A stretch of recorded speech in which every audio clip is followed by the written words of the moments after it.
ओम नमो भगवते वासुदेवाय। श्रीमद्भागवत महापुराण एकादश स्कंध 15वां अध्याय वानप्रस्थ और संन्यास आश्रम वर्णन।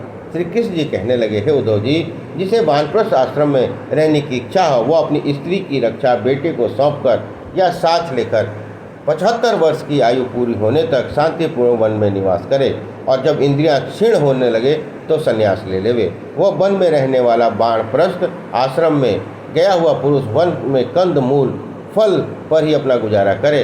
वन वृक्षों के पत्ते छाल को ही पहरे, मृग की छाल को ही ओढ़ सकता है। बाल रोम नख मूछ जो कहते हो रहने दे, काटे नहीं।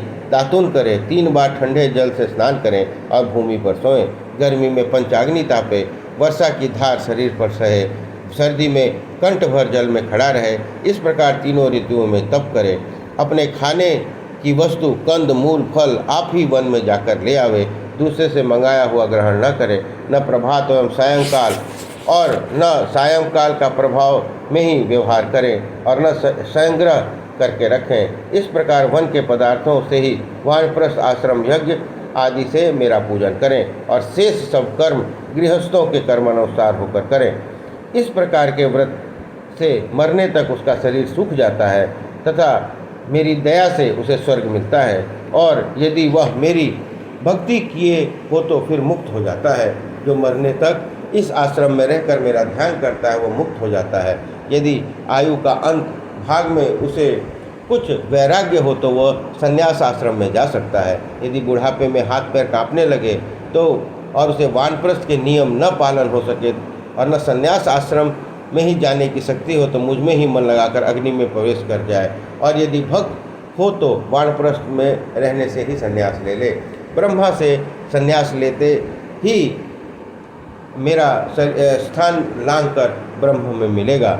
इस अभिप्राय से सब देवता स्त्री पुरुष बनकर उसकी तपस्या में विघ्न डालते हैं, उसे नाना भय और कारण दिखाकर संन्यास नहीं लेने देते।